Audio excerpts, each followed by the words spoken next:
situations as they. So are we going to move on this motion, or do we want to amend the motion? Do we have public comment? What's that? Do we have any public comment? I already asked. Is there any public comment on this item?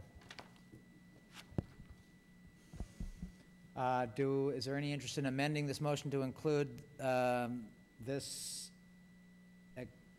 amendment to the agreement? You know, we don't have the agreement yet. We're actually, what previously you authorized the city manager to negotiate the agreement. And we just found out that we were awarded this not long ago, and since that time we've been working out the agreement and how we'd like to, you know, have that stated. And so because we don't have anything that's actually finished yet, it's still a work in progress. So, I don't think we'd be amending it. Just perhaps we extended permission to the city to negotiate and execute the Okay. agreement. I think that's, the motion is sufficient to handle that. Mm-hmm. Further discussion? If not, roll call, please. Councilmember Landis. Aye. Thomas. Aye. Crane. Aye. Roden. Yes. Mayor Baldwin. Yes. Moving back to the public hearing item, item 9A.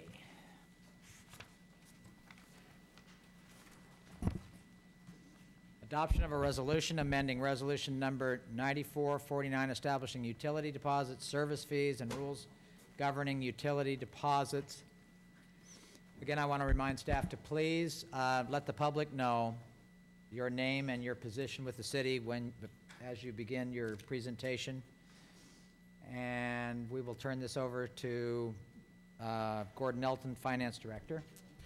Mr. Mayor, members of the council, I'm Gordon Elton, Finance Director, and to present this item tonight is Jan Newell, the Finance Controller, and also at the table with us is Kay McClellan, our Customer Service Supervisor.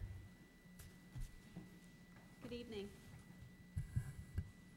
As outlined in the 2008-2009 fiscal year objectives for billing and collections, we have completed the utility fee study consisting of connection fees, delinquent fees, final notice fees, 48-hour notice fees, disconnects, and reconnect fees.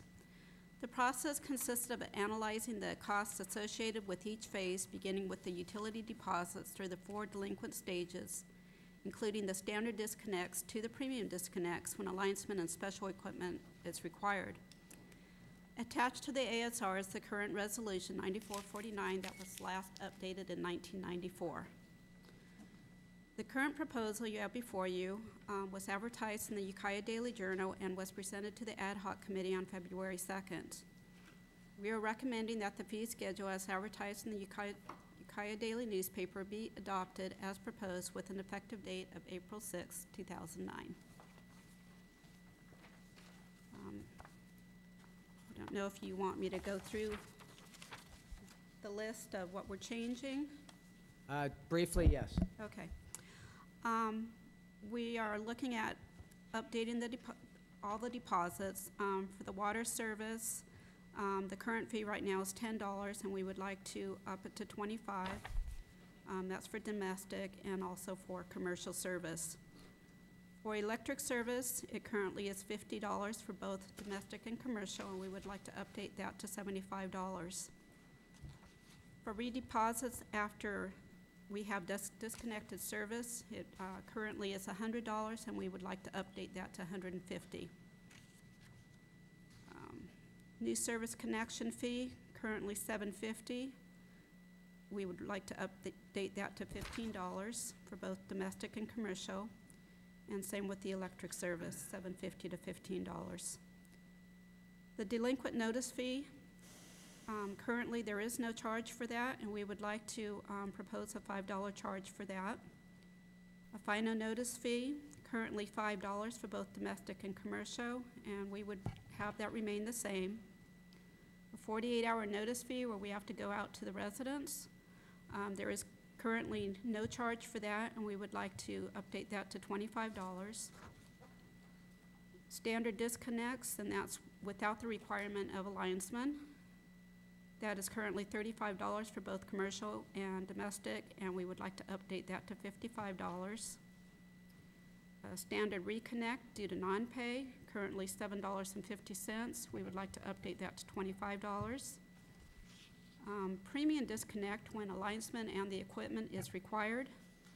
In addition to the regular disconnect fee, we would like to charge $45 on that.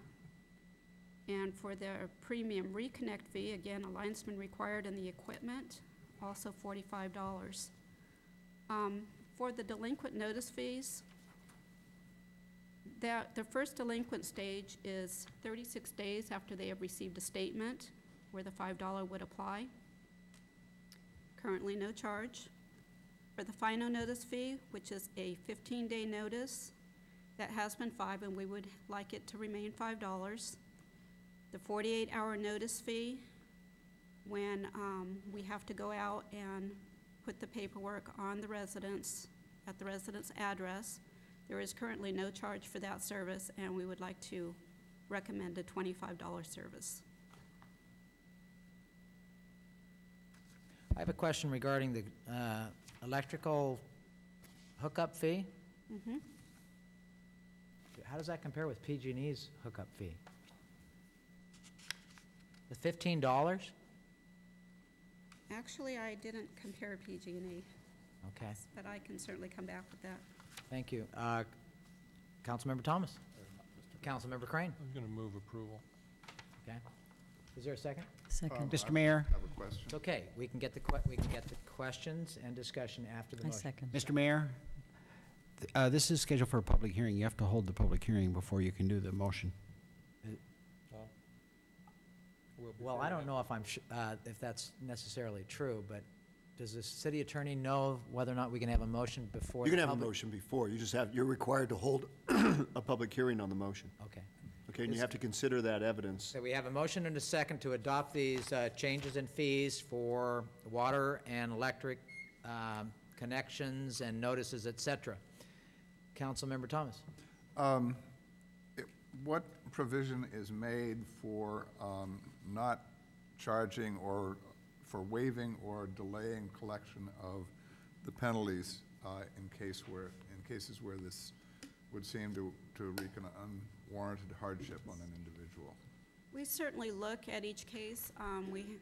Kay handles many phone calls every day on people that need assistance, and we're more than willing to set up payment terms and waive those fees, provided that we are contacted and they continue paying as agreed upon. We also have the CARES program. Maybe Kay would like to talk a little bit about that. We do have the Ukiah CARES program in place for our monthly discounts to people, and they are using those. There's also the HEAP program is available to people within the community as well that can be used towards their electrical bills. We do actually listen to people when they come in and assess the situation. We look at payment history with them, how many times they've been in the same situation, how many times they've received assistance, and base our decision on whether to extend them or not based on what we're seeing with each individual person. So the CARES program does look at their income versus the number of people in the house to determine whether they're eligible for a monthly discount or even the emergency assistance that we provide every 12 months. My recollection, always untrustworthy, is that the CARES program is only for electrical and not for water. Is that correct? That's correct, because the electricity is paid out of the Public Benefits Fund, and it's my understanding that's the only utility that can be paid for with public benefit funds.